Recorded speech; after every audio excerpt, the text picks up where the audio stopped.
Hi, ಎಲ್ಲರಿಗೂ ನಮಸ್ಕಾರ. ಎಲ್ಲರೂ ಹೇಗಿದ್ದೀರಾ? ಚೆಂದ ಇದ್ದೀರಾ ಅಂದ್ಕೊಳ್ತೀನಿ. ನಾನು ಸಹ ಚೆಂದ ಇದ್ದೀನಿ. ನಿಮಗೆಲ್ರಿಗೂ ಕಬ್ಬಳಮ್ಮ ಕಿಚನ್ಗೆ ಸ್ವಾಗತ. ನಾನಿವತ್ತು ಕುಂಬಳಕಾಯಿ ಪಲ್ಯ ಮಾಡ್ತಾಯಿದ್ದೀನಿ.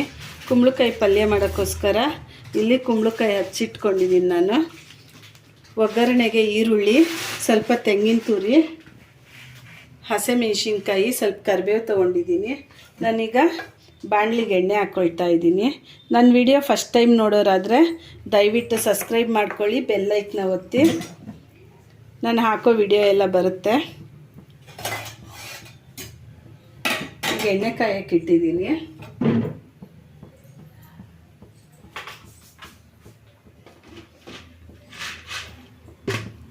ಸಾಸಿವೆ ಹಾಕ್ಕೊಳ್ತೀನಿ.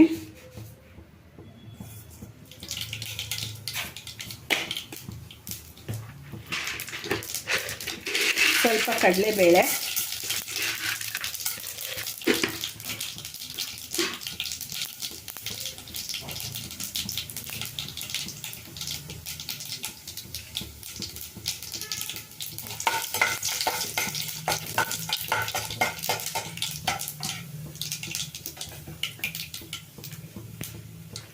ಕರಿಬೇವು.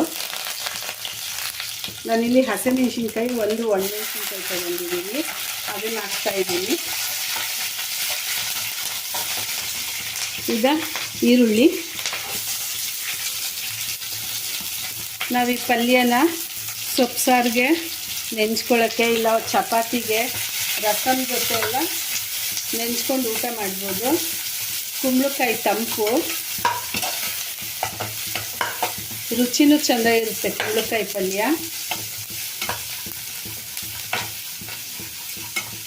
ನೀವು ಸಹ ಕುಂಬಳಕಾಯಿ ತೊಗೊಂಡು ಮನೆಯಲ್ಲಿ ಪಲ್ಯ ಮಾಡ್ಕೊಳ್ಳಿ, ಒಳ್ಳೆಯದು. ಈರುಳ್ಳಿ ಸ್ವಲ್ಪ ಕಂದು ಬಣ್ಣ ಬರಲಿ, ಅಲ್ಲಿವರೆಗೂ ಹುರಿಬೇಕು. ಈಗ ಇಲ್ಲಿ ಈರುಳ್ಳಿ ಚೆಂದಾಗಿ ಫ್ರೈ ಆಗಿದೆ. ಕುಂಬಳಕಾಯಿ ಹಾಕ್ಕೊಳ್ತಾ ಇದ್ದೀನಿ ನಾನು.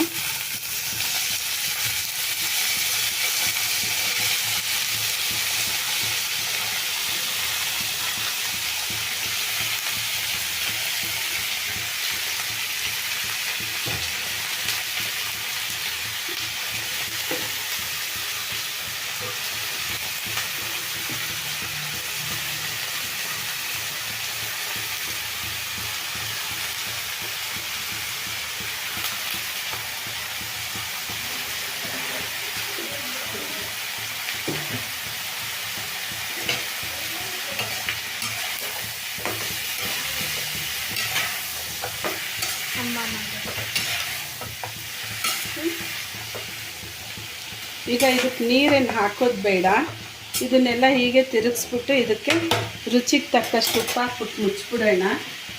ನಾನೀಗ ಇದಕ್ಕೆ ಉಪ್ಪು ಹಾಕ್ಕೊಳ್ತೀನಿ.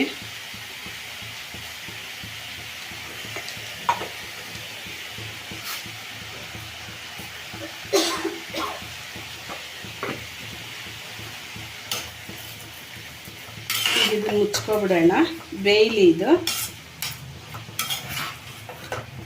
ಇದು ಹಬೆನಲ್ಲೇ ಬೇಗ ಬೆಂದ್ಕೊಳ್ಳುತ್ತೆ, ಹಾಗಾಗಿ ನೀರು ಹಾಕಬೇಕು ಅಂತ ಏನಿಲ್ಲ. ಈಗ ಇದು ಮುಚ್ಚಳ ತೆಗಿತಾ ಇದ್ದೀನಿ.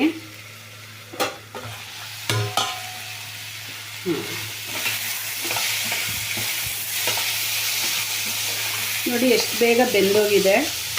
ಬೇಗ ಆಗುತ್ತೆ ಕುಂಬಳಕಾಯಿ ಪಲ್ಯ. ನಾನಿಲ್ಲಿ ಒಂದು ಸ್ವಲ್ಪನೂ ನೀರು ಉಪಯೋಗಿಸಿಲ್ಲ, ಚೆಂದಾಗಿ ಬೆಂದಿದೆ. ನೋಡಿ ಎಷ್ಟು ಚೆಂದಾಗಿ ಬೆಂದಿದೆ. ಈಗ ನಾನು ಕಾಯಿ ತುರಿ ಹಾಕ್ಕೊಳ್ತೀನಿ ಇದಕ್ಕೆ.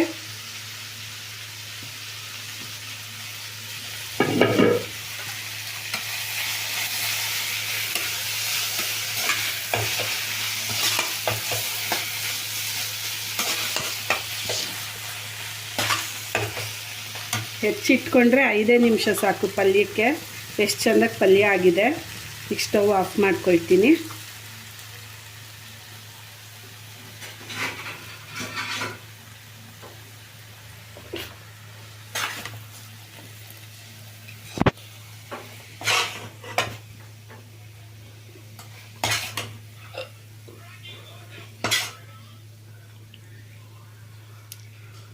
ಇದ್ರ ಜೊತೆ ಕೊತ್ತಂಬರಿ ಹಾಕ್ಕೊಳ್ಳಿ.